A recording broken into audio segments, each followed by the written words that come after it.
umahagulgol sila sa harapan ko at Miss Annette, no? Which they, ang sabi niya, nag-sorry daw siya dahil ang context daw ng sorry niya is, sorry dahil wala kami ginawa. So bakit kayo umiiyak? Tanong ko lang.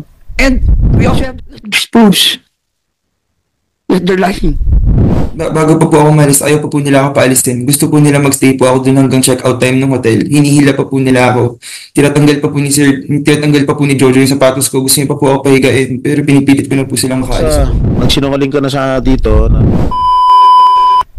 At sa amin pong palagay, itong mga ganitong get-together ay pinagmumulan ba ng mga ganitong klaseng pagtitipon na nagkakaroon ba ng presensya ng droga o nagkakaroon ba ng paglabag sa mga karapatang pantao. Kailangan po malinaw lang ang ating usapan dito. Hindi po para kayo ay ipahamak sapagkat naiintindihan, lalo na po kaming dalawa ni Senator Jinggoy Estrada dahil once upon a time kami po ay naakusahan din.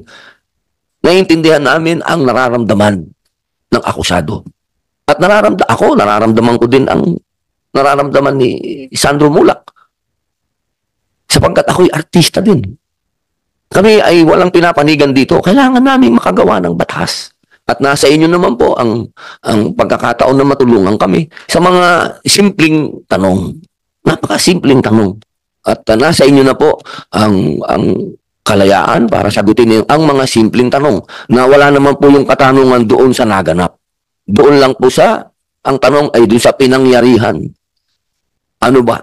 Sino ba ang mga nandun? Yan naman po ay nailabas na rin sa news. Nagkaroon na rin ng maraming mga pahayag kung sino ang nandun.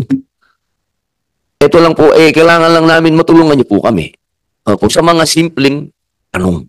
Okay. Siya ninyo Mulak. Yes, Your Honor, I'd just like to, regarding din sa pag-sorry nila. Kasi, nung nag-sorry sila sa akin, umiiyak talaga silang dalawa. They were talagang hagulgol. Umahagulgol sila sa harapan ko at Miss Annette, no? Which they, ang sabi niya, nag-sorry daw siya dahil ang context daw ng sorry niya is, sorry dahil wala kami ginawa. So bakit kayo umiiyak? Tanong ko lang. And we also have the CCTV, nung lumabas sila ng hayat, umiiyak sila. So that just proves that they're lying. Maraming salamat po, Senator. Sir Nones, balik tayo. Anong oras umalis si Sandro sa kwarto ninyo?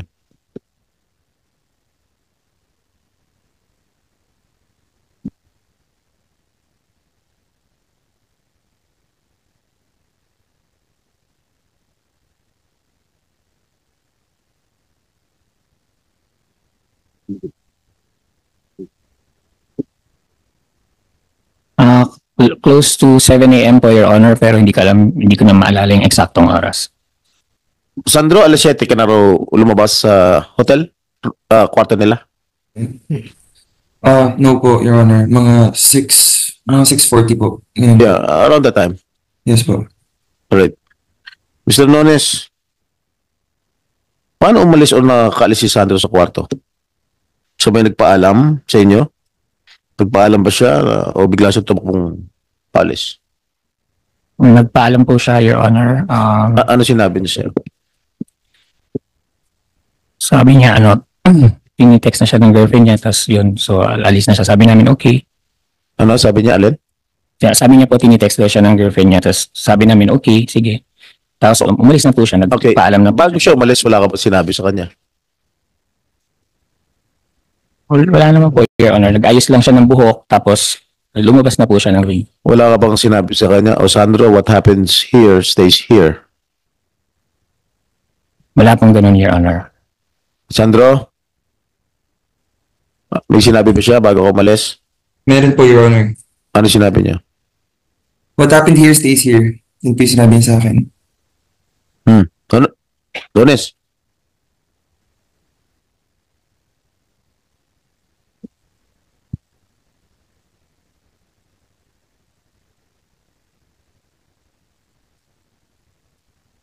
Wala pong ganun, Your Honor.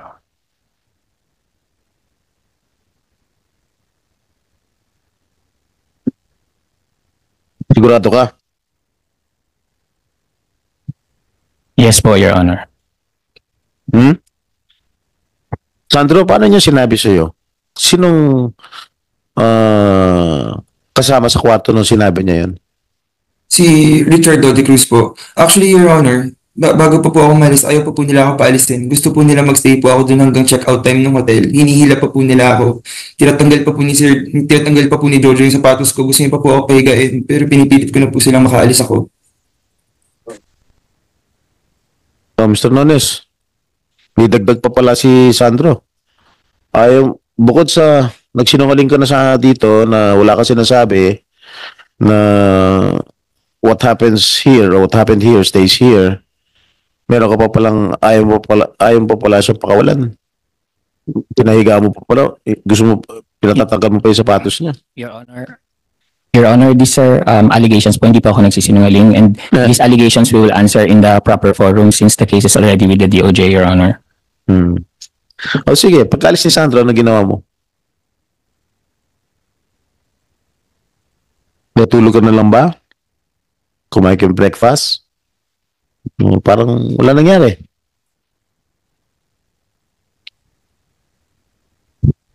That question does not need an aid of a lawyer.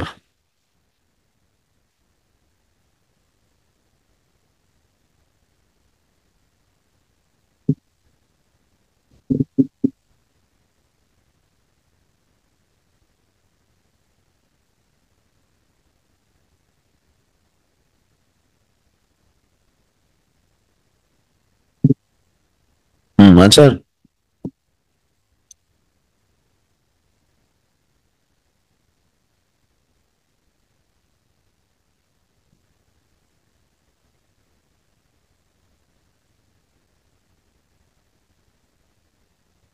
Your Honor, these details may be connected to the facts of the case, so I invoke my right to self-incrimination, Your Honor.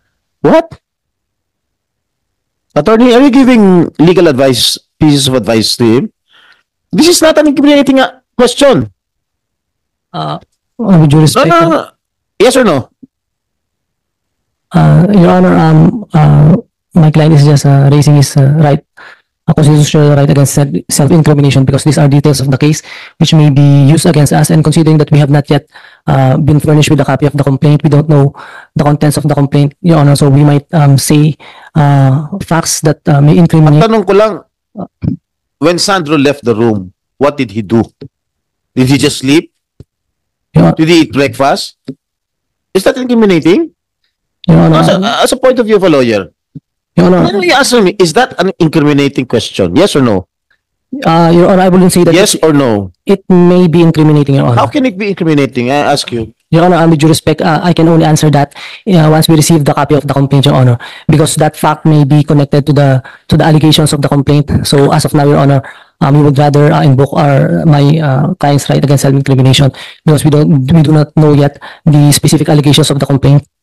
So anything we say in this before this forum, Your Honor, it may be used against us.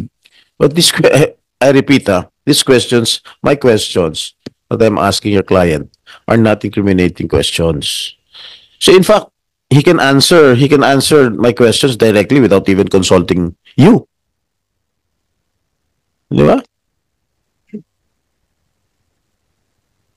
Oh, Sandro, Nones. Nung umalis si Sandro sa kwarto niyo, gising kayo ni Richard Dode. Again, Your Honor, I invoke my right to self-incrimination. We don't know the details of the case. We don't know the facts of the case. So we'd rather reserve our right. Ibig sabihin, nung Your umalis si Honor. Sandro, hindi niyo alam kung tulog kayo, gising kayo, gano'n? Hindi mo alam na umalis si Sandro, gano'n? Your Honor, everything we say here may be connected to the Alright. facts of an Okay, ongoing I case. reiterate, It is our Total Line Chair, I reiterate that you still be detained there, intentional. All right. Gerard, you have something to say? Yes, Your Honor. All right. I have a written statement po, if I may read po. Please proceed. Thank you po, Senator Jinggoy.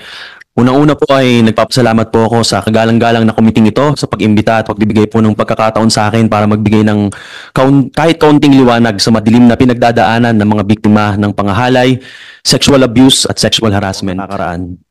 Ito po ay mental, psychological at emotional torture. Ang pangyayari po kay Sandro Mulak ang muling nagdala at nagparamdam sa akin ng sakit na dinanas ko din sa sitwasyong kinapalooban ko noong December 25, 2005 at December 26, 2005 sa kamay ng isang musical director. Siya pong nakapaloob sa original na complaint ko na inihain ko sa GMA noong 2010. Sa ngayon po ay patuloy po namin inaaral ang mga legal options para makapag-file ng formal charges laban sa akusado. Isa pong kaluwagan sa akin ngayon na malaman officially na mayroong ginawa ang GMA laban sa taong aking inakusahan 19 years ago. Kung sana lamang po ay napagbigyan ng aming formal na kahilingan noong February 28, 2011 na kami ay maabisuhan man lamang po sa naging resulta ng investigasyon ng GMA ay maaring noon pa po ay nagkalakas ng loob na kami at nakapag-file ng kaso sa tamang hukuman. Ganun pa man ay maraming salamat po sa GMA sa pag-aksyon po sa aksyon po na kanilang ginawa sa complaint na idinulog ko ang tanggalin sa network ang taong aking inakusahan. Yung resulta pa rin po ng investigasyon na yon, 19 years ago ang aming hihilingin na magkaroon kami ng kopya para magamit namin sa pag-build up ng case. Humihingi din po ako ng paumanhin sa aking former mother network GMA kung ito po ay nag-cause ng negatibong reaksyon mula sa tao.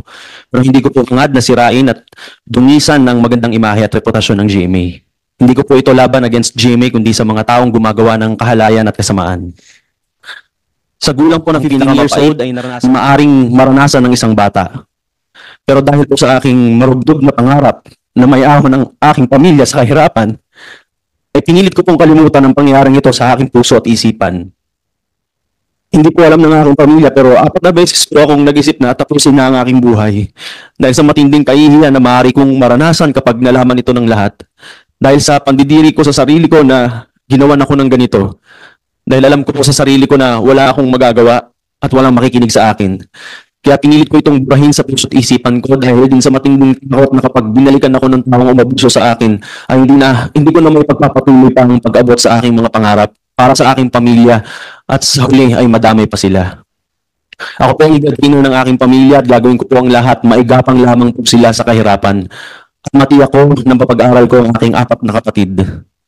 It took me 5 years to finally speak out noong 2010 dahil nag-ipon pa po ako ng sapat na tapang at lakas ng loob at mental fortitude para isiwalat ang pang-aabuso sa akin.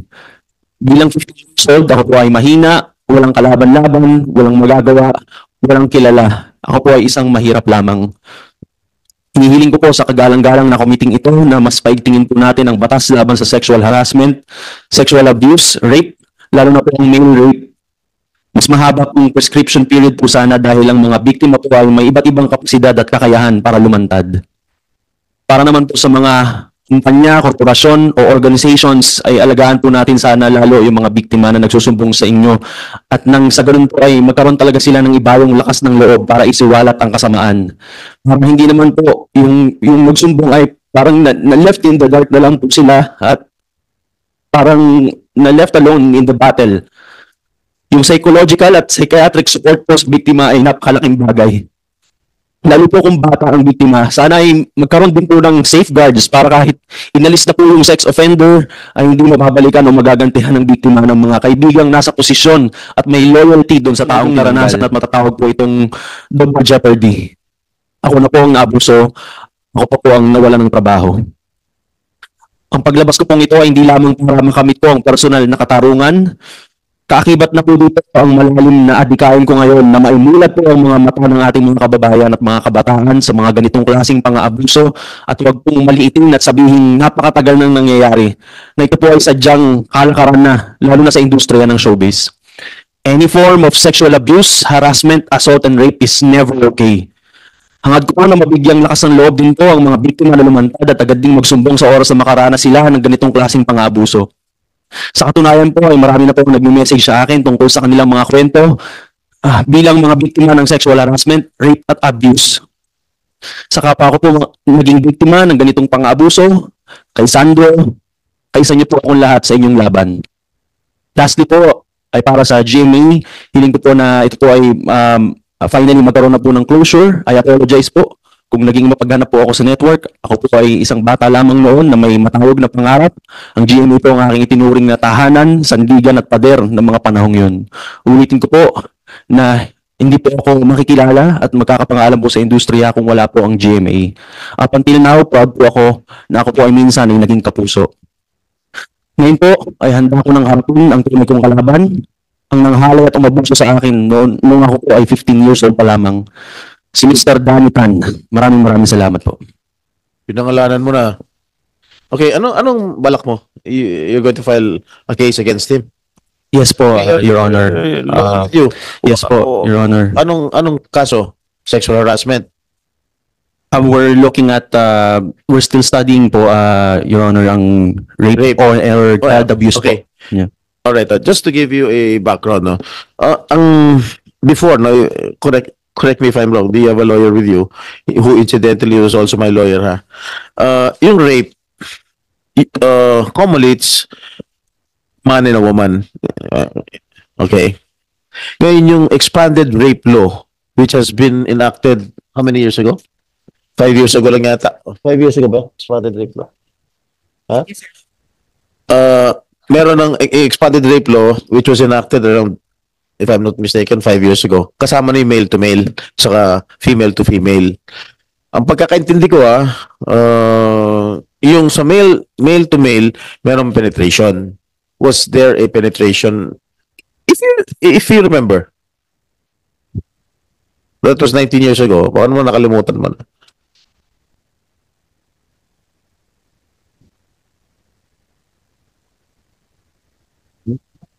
Was there? If you don't want to answer, it's okay with me. Yes po, Your Honor. Nina. I choose not to answer po. Okay. Your Honor, sorry po. Okay, attorney, just educate this representation.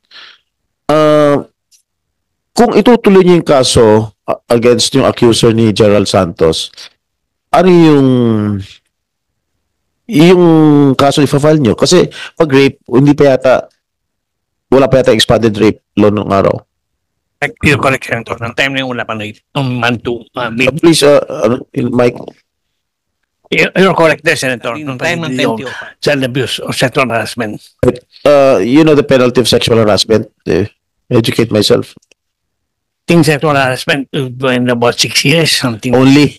There, we can siguro, kailangan siguro dagdagan ng ipin yung kaso ng sexual, yung penalty ng sexual harassment. Only 6 years? 6 years. My only issue will be correctional. My only issue will be prescription again. Huh? My only issue will be prescription. Excuse me? My only other issue will be prescription of the offense. 2005. We're talking 6 years. Comsec, can you get a copy of Republic Act 11648? If this is the expanded rape law. Senator 7610. 76 RA. 610. What is that? The child abuse law. Child abuse. I think so. All right. Also, RA 7610. So, pwedeng hiwalay na kaso. Isang child abuse, isang sexual harassment. Am I correct? Pwedeng dalawang kaso ikaso mo. I would thought for that period, it might be just in one law, child abuse. Huh? It might just be in one law, the child abuse. Only one case, In that time. child abuse. Yeah. Anong penalty ng child abuse? Hindi pa ano yun? Expired yung prescriptive period sa child abuse? It's my concern, Your Honor. That is your concern. Because it's already 19 years ago. 15 years ago. Only one more year, and even Sa rape. even the rape can be expired. Oh, one more year left. 1 more year left. Yung prescriptive period ng rape is only 20 years. Years also. But yung child abuse Can be lesser. can be lesser. So how can that prosper? That's why we're just thinking how we can go about it, Your Honor. I think the main issue now that I see talking to Mike Tyson was for him to be able to tell other people involved who was affected to come out. Yeah, no. I'm just talking about the case of Gerard. He wants to pursue the case against